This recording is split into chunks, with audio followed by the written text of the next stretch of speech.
guys, my name is Brandon. Welcome back to 100% Chelsea. Now today, I just wanted to express a couple of feelings that a lot of fans are feeling at the moment. Our club aren't one for the future. We're one for instant success. What does that mean? It means getting rid of your young players who have a lot of potential and not playing them. Selling them to other clubs so they can develop them as players. We all knew that. When it goes past the mark of not actually giving any youth a chance, that's when it starts to get frustrating. Yesterday, Nathaniel Chalobah was sold by Chelsea for £5.5 million. He signed for Watford on a 5-year deal. Why? Loftus-Cheek, the day before, went to Crystal Palace on a loan for the season. Ole Einar, a day before that, went on loan to Hull for the season. Charlie Colkett's gone out to Vitesse. Tammy Abraham is on loan to Swansea. Lewis Baker's apparently going out on loan. Christensen, we've apparently been rumoured to sell. Ake got sold to Bournemouth. Boga looks like he's going to be staying. But will he play? Probably not. It's getting beyond a joke. And I wouldn't mind if we sold these players or loaned them out and then got replacements in for the meantime, even if it was a seasonal replacement. Like Marcos Alonso was. He wasn't our first choice and he wasn't our second choice. Probably wasn't even in our top 5 choices. He was a panic buy last minute. And he was probably told when he came into the squad, you'll be here for a season. You'll be first choice for a season. He did absolutely fantastic last season. And it's a shame that if he won't get first team football this season, if we do sign Alexandra or another left back. But it was agreed. Why don't we get players like that in if we're trying to develop our young players? Why don't, in the meantime, we buy short-term players that will still give us that instant success? When I did the last transfers video on this channel, there was a comment saying, and I think it was the most rated comment, saying, what's this with all the, what's this with every team having English players that are young or English homegrown players, something along those lines. Look at Arsenal, they said. Okay, fair enough, you've made your point. Look at Arsenal. They integrate their young players and, to be fair, they haven't got much to show for it. Fair enough, I get what you mean. Look at Tottenham. Okay, they may not have come through last year, or the year before that. In some cases, even the year before that. But what they do at Tottenham is they believe in the manager, they believe in their youth academy, and they bring them up.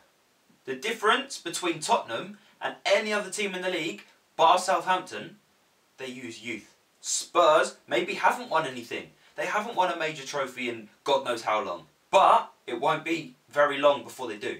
I can guarantee you in the next 2 years, they'll win a trophy. And it won't just be a normal, you know, your Carling Cup or your League Cup. It'll be your Premier League. It'll be at least semi-final of the Champions League. Why? Because they have players that they've developed their way, integrated into their squad, who understand their football. Chelsea, we want instant success now. I understand that. We want to win trophies. I understand that as a fan. We would get very frustrated if we didn't want that. I understand that completely. But it gets to a point where you're sending all these players out on loan, you're selling all these youth players, and you're going to buy them back with a buyback clause plus £15 million. Oh, bravo. You know, that's great business. It's really not. It's really not.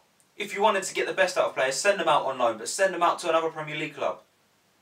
Send them out to another league, a top side in that division. Christensen, for example, went to Mönchengladbach, one of their best players. They loved him there.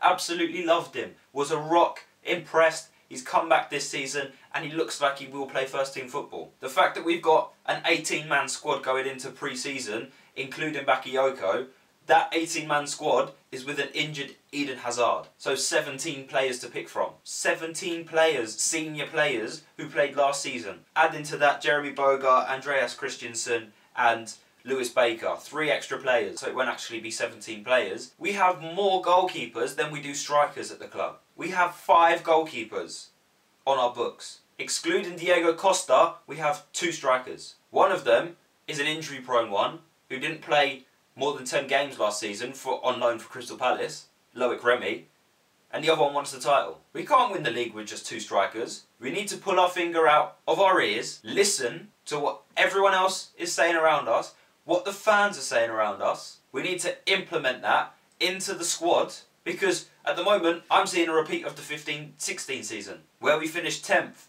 after doing absolutely f*** all to our squad. Some of you may agree with me, Some of you may not agree with me. Things need to change in our policies with our youth academy and in terms of transfers ASAP. On a lighter note, Bakayoko should be signing today. He has been tweeting throughout the night with Michy Batshuayi. Michy Batshuayi has basically just announced him anyway. If you haven't seen the tweets, I'll leave them on screen now. But he has pretty much announced the fact that Timo Bakayoko is going to sign. Bakayoko's been teasing all fans this morning, tweeting red and white emojis as if it was Manchester United. Don't be fooled by that, he's probably just saying goodbye to Monaco. But he will be announced at some point today. Medical should be passed and personal terms shouldn't be a problem. He stayed overnight in a hotel with Willian and David Luiz yesterday as well. So, promising things there. Let me know what you think about the situation, guys. Leave your comments. I will reply on my personal account. If you haven't already subscribed to my channel, please do. I'll leave that in the description as well. Check out all 100% Chelsea social media links down in the description. Snapchat, Facebook, Twitter and Instagram. 100% Chelsea is always live on there and will always be updating you with Chelsea transfer news and other news from the Chelsea camp. Pre-season will be starting next week with our first game against Arsenal, so make sure you check out all of the social media links to keep you up to date with the squad. Thank you very much for watching, guys. I've been Brandon and I'll see you all next time. Peace!